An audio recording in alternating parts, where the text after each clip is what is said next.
The psychology of money, the one financial rule no one ever taught you. Look at the biggest financial failures in history. Most of them weren't because of a lack of technical knowledge. Most people know they shouldn't spend more than they earn, that they should invest for the long term and avoid bad debt. So why do we keep making the same mistakes? Why does a brilliant investor panic sell everything during a market crash? Why does someone with a great salary live paycheck to paycheck? Because the game of money isn't about math, it's about your mind. It's a game of emotions, biases, childhood traumas, and deep-seated fears. And today, we're going to unlock the one rule that really matters, the rule of the psychology of your own money. 1. The hidden cost of emotion. We've been taught that money is a game of logic, but your brain doesn't agree with that. In the moment of decision, your amygdala, the part of the brain responsible for fear and greed, takes control. Emotions like panic make you sell a valuable asset during a market crash when logic tells you to buy. And greed makes you jump into a risky investment because all your friends are talking about it,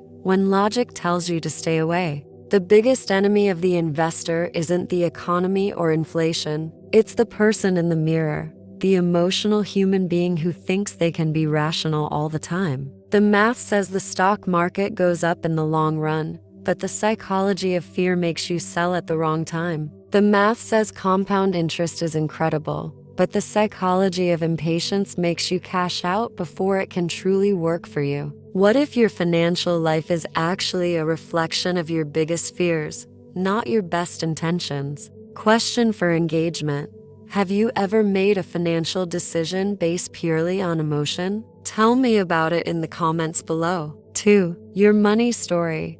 The root of everything. Most of our financial decisions aren't made at the office desk. They're made unconsciously. In our childhood, the way your parents handled money, constant scarcity, arguments, secrecy, showing off created your money story. Were your parents spenders or savers? Was money something to be avoided or a sign of status? Imagine you were a kid and every time your parents received a paycheck, a tense silence would fill the house. You'd see your dad hide bills in a showbox, and your mom would whisper argue with him about not having enough to pay for groceries. You learned that money is a source of fear and anxiety. Now, decades later, you have a good job, a steady income, but every time you get paid, you feel a deep-seated panic. You hoard every dollar, unable to enjoy life or make a single long-term investment, because that kid inside you is still afraid of the showbox running empty.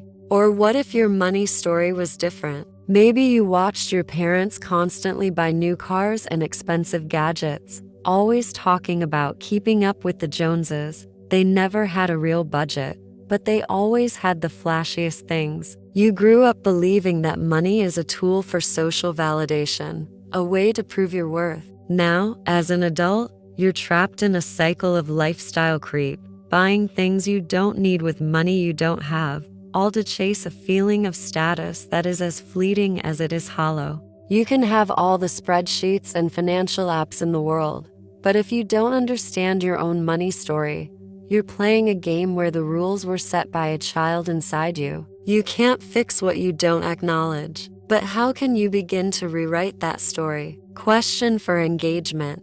Reflect for a moment. What's the earliest memory you have about money, and how do you think it shaped you today? 3. The hedonic treadmill trap. You got that promotion, that raise. You can finally afford the new car or the bigger house. You feel a wave of joy. That lasts about 2 weeks. Then, that new normal becomes your new starting point, and you're already looking at the next thing. This is the hedonic treadmill, our psychological tendency to return to a baseline level of happiness after a positive event. And the consumer industry knows this. It sells you the promise of happiness, of a life upgrade that will solve all your problems. But what actually happens is lifestyle creep. Your income goes up, and your expenses go up right along with it. You're running faster, but on the treadmill of consumption, which means you're never truly getting ahead. This isn't a character flaw, it's a trick of your own mind. But how can you jump off this treadmill and find true financial peace? Question for engagement. What's one item or expense you upgraded in your life that you now realize didn't bring you lasting happiness? Let's be honest with each other in the comments. 4. The present bias. Why you sabotage your future. Be honest with yourself. Have you ever done something you knew, deep down, was a bad idea? You promised you'd hit the gym after work, but Netflix just sounded way more appealing. You told yourself you'd save for retirement, but that new 4000 TV looked a lot more fun. Why do we do this? Why does our future self, the one who will be financially free, fit, and accomplished, feel so distant and abstract that we sacrifice their dreams for a moment of pleasure? The answer is the present bias. Psychologists call it hyperbolic discounting. In simple terms, your brain is wired to overvalue rewards that are here and now and undervalue rewards that are in the future. To your brain, the promise of a comfortable retirement in 30 years is a vague, blurry idea. But the feeling of holding that new gadget in your hands, that's real, tangible, and immediate. Imagine a negotiation happening inside your own head. In one corner, you have your future self, the planner, the strategist, the responsible adult. It wants you to save, invest, and learn a new skill. In the other corner, you have your present self, the hedonist, the impulsive one, the kid who wants the candy now. The present self doesn't care about retirement. It cares about immediate satisfaction. And most of the time, the present self yells louder. Think about the latte effect. A fancy coffee costs $5. Seems insignificant, right? But your future self is trying to tell you that this same amount, invested for 30 years, could turn into hundreds of thousands of dollars. The negotiation is the pleasure of 10 minutes of coffee versus the freedom of a lifetime. Our present self always chooses the cup. It can't visualize the freedom, but it can smell the coffee.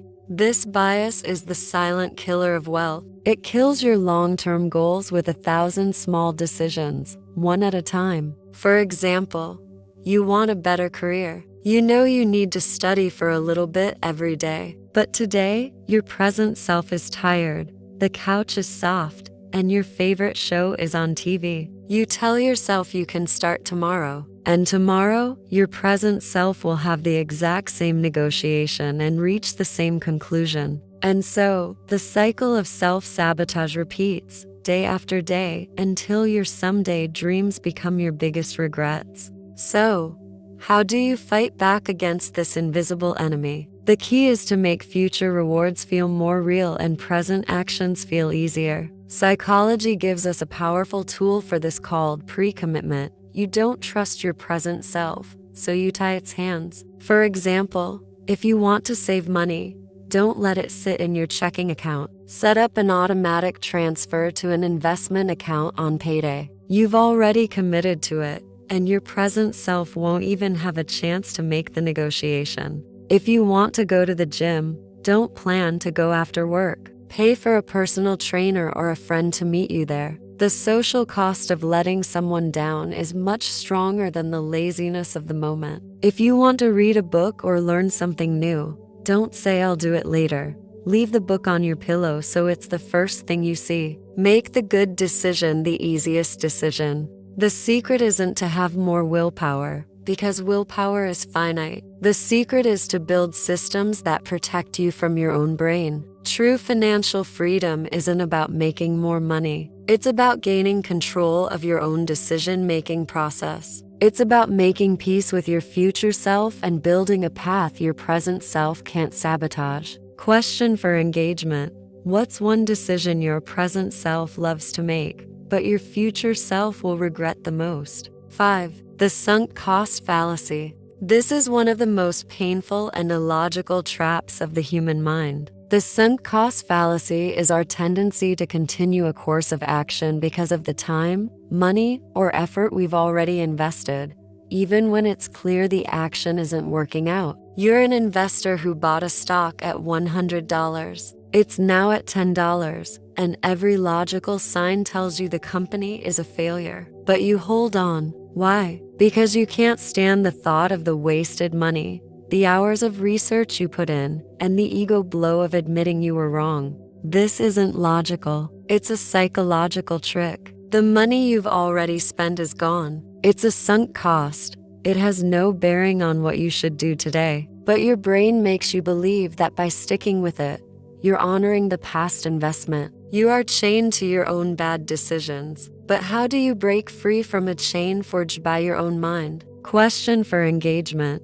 What's a project, a job, or an investment you've held onto for too long because of the sunk cost fallacy? 6. The narrative fallacy. We are a storytelling species. Our brains love a good narrative, especially when it's simple and clean. The problem is that reality is messy, complex, and often random. This creates the narrative fallacy, our tendency to invent simple stories to explain complex, random events we don't understand. We see a CEO become a billionaire and we create a story about their genius and their bold vision, ignoring all the luck, timing, and random factors that played a role. We read a biography of a successful investor and we take their carefully crafted narrative as a step-by-step blueprint for our own lives, when in reality, it's just a story designed to make sense of chaos. This leads us to believe we can predict the future,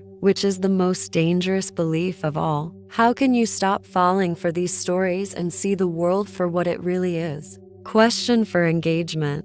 What's a financial success story you once believed in, and what messy details do you think were left out of the narrative? 7. The loss aversion bias. This is one of the most powerful and self-destructive biases in the book. Loss aversion is our psychological tendency to feel the pain of a loss about twice as intensely as we feel the pleasure of an equivalent gain. It's why holding a stock that's down 50% feels so much worse than a stock that's up 50% feels good. This bias is the reason why people hold on to losing investments for too long, praying they'll just get back to even, instead of selling and moving on. The pain of realizing the loss is so great that they would rather cling to a bad decision than admit defeat. It's also why people are too afraid to take risks that are, logically, worth it. You are so worried about losing a little that you miss out on the chance to gain a lot. You are running away from pain,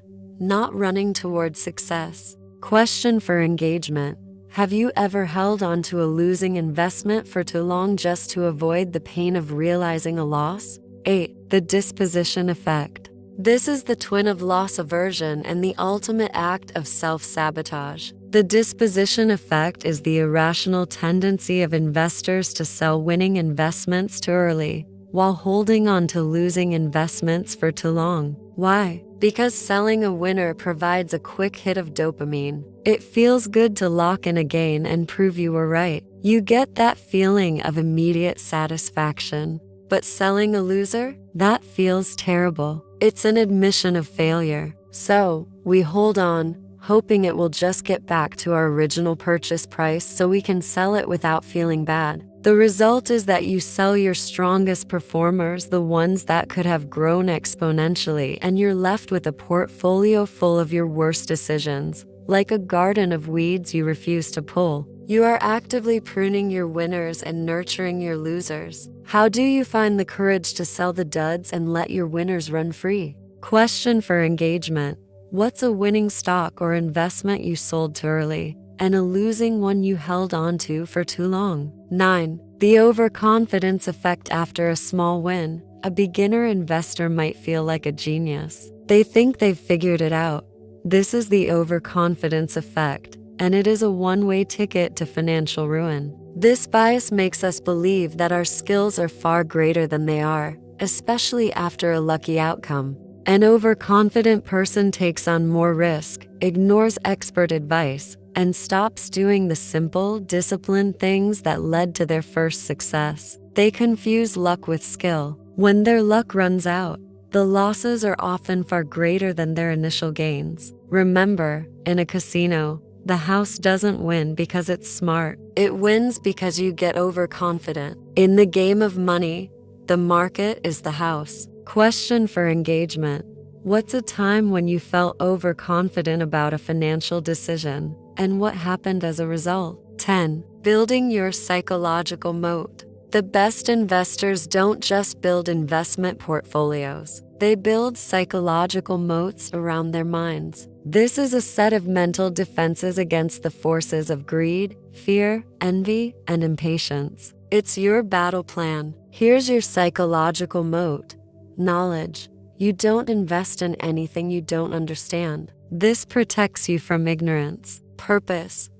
You know why you're building wealth. It's for freedom, not to impress anyone. This protects you from envy. Patience. You understand the power of time and refuse to run faster than your own strategy. This protects you from hurry. Humility.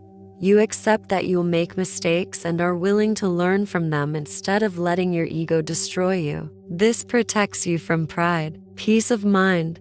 You're not constantly checking the market. You're living your life. This protects you from anxiety. Building this moat isn't easy, but if you do, your mind will become the greatest protection for your financial future. Question for engagement. Which one of these mental defenses do you need to work on the most? Share your thoughts below. True wealth isn't measured in dollars. It's measured in peace of mind. You can have all the money in the world and still be a slave to your fears, your story, your desires to have more. Financial freedom isn't about the amount of money you have, but about the quality of your mind. It's about mastering your own emotions, understanding your weaknesses, and building a relationship with money that isn't based on fear, but on purpose. So, I ask you one final question. What is one lie you've been telling yourself about money that you're ready to stop believing today? If you made it this far, you're not just a viewer, you're a thinker. Join our community and become part of a movement to build smarter financial lives. Click that like button to show me you're ready for the next challenge, and subscribe now so you don't miss out on more content that actually matters.